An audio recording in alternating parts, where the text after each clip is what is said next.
ఓం గణానాం త్వా గణపతిం భవామహే కవిం కవీనాముపమస్రవస్రవం జ్యేష్ఠరాజం బ్రహ్మణాం బ్రహ్మణస్పత ఆనస్రణభన్నోతిభిస్సేదసాధనం శ్రీ మహాగణాధిపతయే నమః శ్రీ మహాసరస్వత్యై నమః.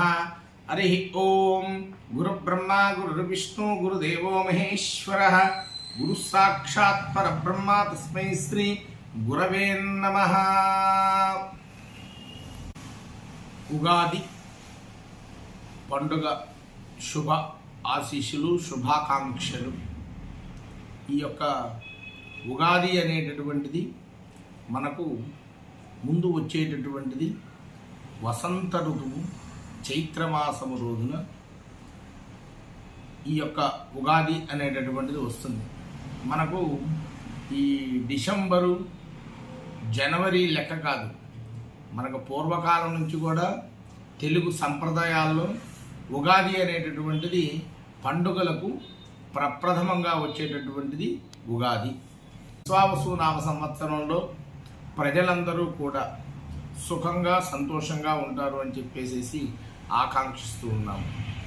మొత్తం మీద ఈ సంవత్సరం మొత్తం కూడా రైతువారి సంవత్సరం అని చెప్పడంలో ఎలాంటి సంకోచం లేదు. ఎందుకంటే ఈ సంవత్సరం పంటలు కూడా సమృద్ధిగా పండుతాయి. అలాగే వర్షాలు కూడా మంచి వర్షాలు వచ్చి సస్యశ్యామలంగా ఉంటుంది. కొద్దిగా రాజకీయాల్లో కొద్దిగా విచ్ఛిన్నం జరుగుతూ ఉంటుంది. ఒకరి మీద ఒకరు ఈ యొక్క రాజకీయాల్లో చిన్న పోటీ పడుతూ ఉంటారు. ప్రజలందరికీ కూడా సంక్షేమ ఫలాలన్నీ కూడా ప్రభుత్వం వారి నుంచి మంచిగా వస్తాయి. మరియు మన భారతదేశం యొక్క నైపుణ్యత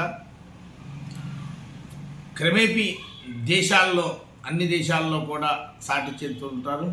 ఈ యొక్క విశ్వావసు నామ సంవత్సరంలో ఎండలు మెండుగా ఉంటాయి. ఈ సంవత్సరం ఎండలు మెండుగా ఉంటాయి. అలాగే గాలిదుమ్ములు కూడా ఎక్కువగా వస్తాయి. సగటు వర్షపాతం కూడా వస్తుంది. ఆ వర్షపాతంలో మరి కొన్ని ప్రాంతాల్లో వరదలు కూడా వచ్చేటటువంటి ప్రాంతాలు ఉన్నాయి. ఆ విధంగా మన రైతు వారీగా పెద్దగా నష్టం లేకుండా మంచిగా పాడి పంటలతో సుఖంగా ఉంటారు. ఈ సంవత్సరం రాజు సూర్యుడయ్యాడు. ఈ రాజు సూర్యుడవటం వల్ల మంత్రులలో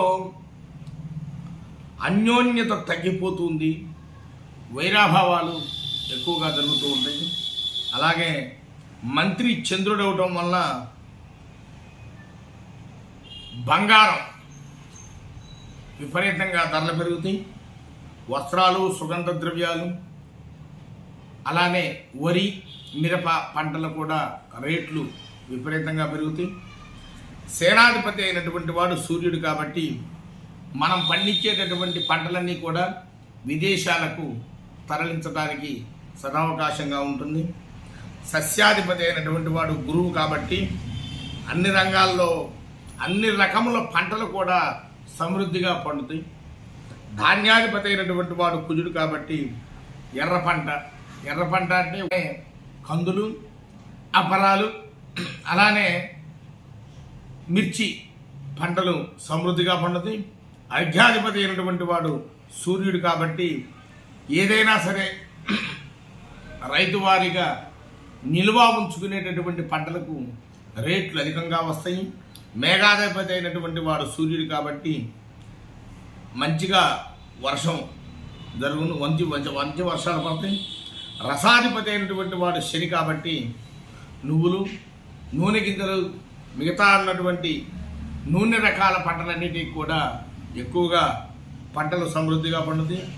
నిరసాధిపతి అయినటువంటి వాడు బుధుడు కాబట్టి కొన్ని రకములైనటువంటి పంటలు ఎక్కువగా ధరలు ఎక్కువగా వస్తాయి. మరి ఈ సంవత్సరం చెప్పాలి అంటే రైతులకు శుభ అనుకూల్యమైనటువంటి సంవత్సరంగా చెప్పటానికి ఎలాంటి సంకోచం కూడా లేదు.